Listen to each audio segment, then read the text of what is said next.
Hey guys, we're here today to cover foreign direct investment. In this video, we'll cover what exactly FDI is and real-world examples of its implication and use. Then finally, the morality that becomes the final decision-making or factor and the justification of why FDI is given to a country or not. Let's get going. Foreign direct investment, or FDI, is investment into a foreign economy by an individual or business in another country. Investment includes direct ownership and influence over the bought entity, thought to stimulate economic growth or at least the countries being invested into. International industry centers around wealth creation. An example of an investor would be Tesla, who might build another giant lithium battery produced in the factory in India. These ideas that Tesla such as wealth, India would be the economic growth, and India's population, jobs, and benefits of the industry, in this case of a local car supplier, will be able to benefit each other.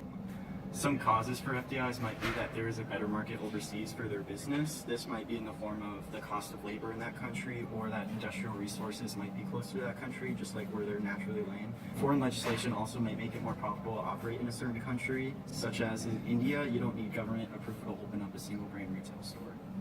Countries thought to have a lower success rate will receive less foreign investments.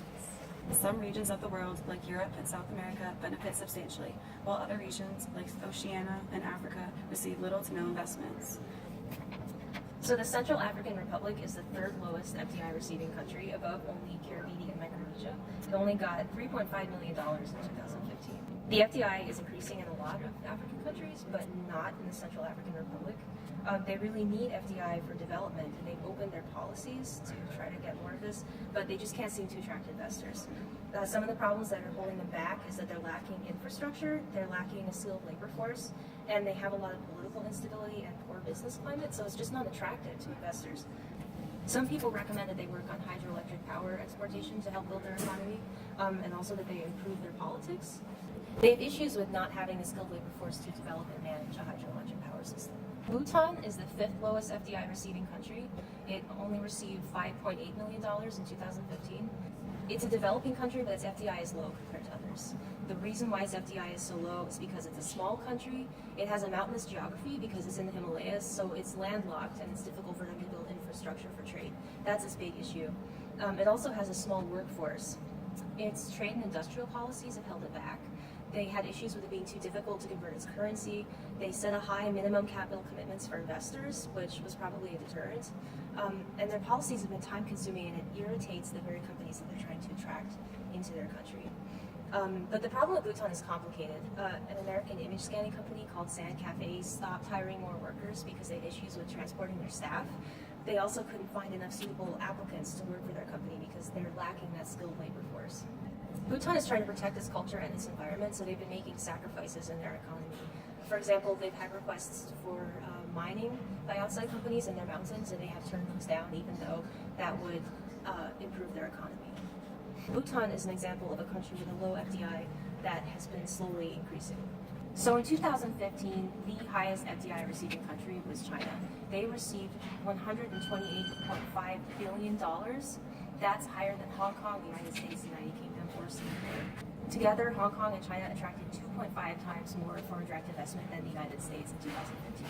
So China has a huge amount of money that it's investing into other core countries like the United States and India because it knows it can get a good return on those investments. So it's overlooking countries like the Central African Republic and Bhutan because they're just not good investments right now. So what this does is it causes the circulation of money to be staying in the core countries because the United States and India are also investing in China because they'll get a good return on those investments. So some consequences of FDIs, there is a trend toward globality right now, so how much money is actually being invested in the country is increasing each year, and then investors who choose to invest in FDIs, they're making money off those investments, so there's kind of there's a move towards profits, and then countries who are receiving FDIs usually experience economic growth. You might think that increased industry in China would cause environmental pollution like smog, but published research found that FDIs in China bring in advanced technology to mitigate environmental damage. No significant impact to air quality was found in central and western Chinese cities. FDIs can improve economies, and there don't necessarily have to be negative effects like pollution and poor working conditions. Companies contract internationally with low-cost manufacturers in developing countries in China.